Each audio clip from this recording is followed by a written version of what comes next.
Well, the center of City Hall, seat of Baltimore's mayor, is a hot one right now to take up, and there's a list of candidates who say they're ready and willing to take the heat. Two of them are here today to discuss their visions. Thanks for joining us, everyone.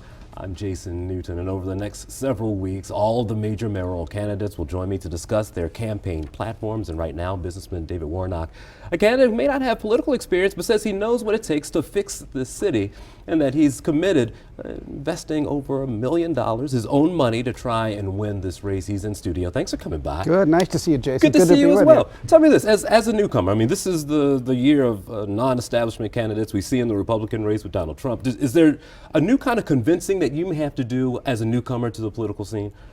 Well, I think our city's at a crossroads, no question about it. You know, I'm a business person that's created a lot of jobs and invested in the city, in families throughout the city, at the Center for Urban Families in Green Street. But you're right. I mean, people are very hungry for change in Baltimore. Very hungry for change. We talked about in a debate, you're saying you know what it takes to fix the city. What's the biggest fix? What's priority for you, do you think, in the way that Baltimore operates? I think putting people to work. I mean, I think it's jobs and opportunity, getting people to smash that culture of low expectations.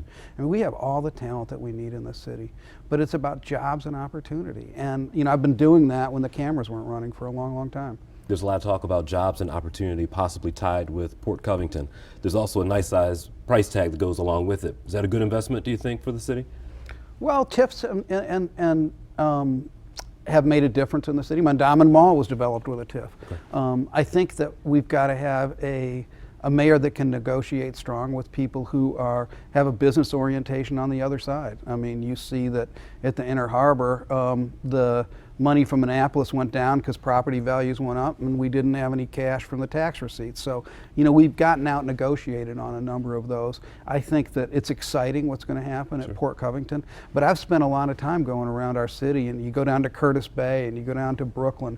You know, those people are hurting. They need jobs and opportunity, and if Port Covington can create opportunities for them, that's a very good thing for our city. Elizabeth Embry was here a couple days ago, and I was asking her about the gateway into the city. You see so many blighted properties or boarded up vacant homes. How do you convince a developer that it's a good choice to either tear them down or redevelop or make something out of some neighborhoods that seem to be in despair right now? Well, I mean, I've talked about putting up to 10,000 people to work doing demolition and recycling of our housing stock. In fact, I started a company called Green Job Works that's 40% owned by the Center for Urban Families, a not-for-profit I've been the chairman of for a long time.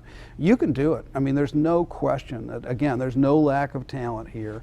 When we start taking those houses down and we bring developers in, you know, to develop different parts of Baltimore, there is a great opportunity to put lots of people to work in the city doing that. Would it be a tough sell, do you think, to a developer? I don't think so. I mean, look at our city. I mean, our city has got talent, it's got motivation. What it doesn't have is opportunity for people. And in many ways, it's about believing in ourselves, Something else we have is a crime problem. Right now, the murder numbers are at a pace that's disappointing, I would say, that most city residents would say. A new police chief now, he likes foot patrols. He likes the idea of having officers live in the city. First, would he be your guy? And also, what do you think we need in order to get a handle on what's going on in our city now? Well, he's working really hard, and I'll give him a lot of credit for that.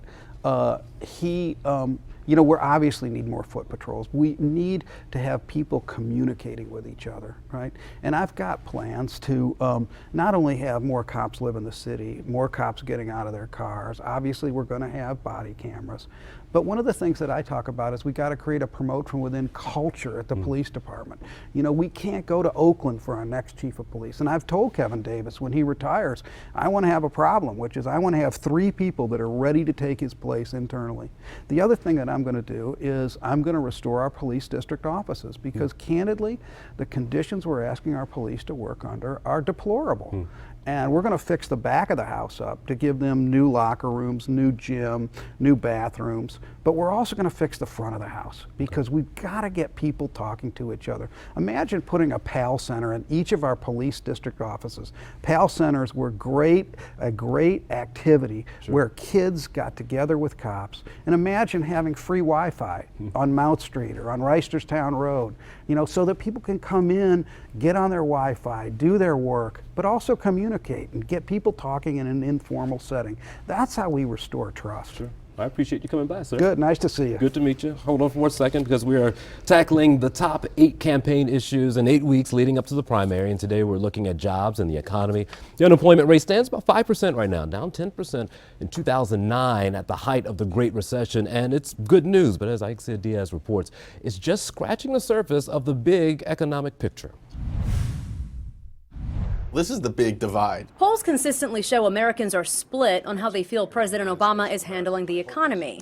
Not surprising, given the mixed bag of economic news. The unemployment rate is going down, the jobs have been created, but the amount of growth, the trajectory of growth has been slower than in past decades during past administrations. Economists like Josh Bivens from the Economic Policy Institute say the slow recovery creates uncertainty for many Americans. My worry is that they think this is a new normal we have to live with, when in fact I think most of the problem we have is just we haven't achieved full recovery from the recession yet. Bivens says there's one major area economists are watching. Everyone agrees we have a wage problem in the United States. Everyone agrees we should be doing better for sort of the bottom 80% of workers who are not seeing wage increases.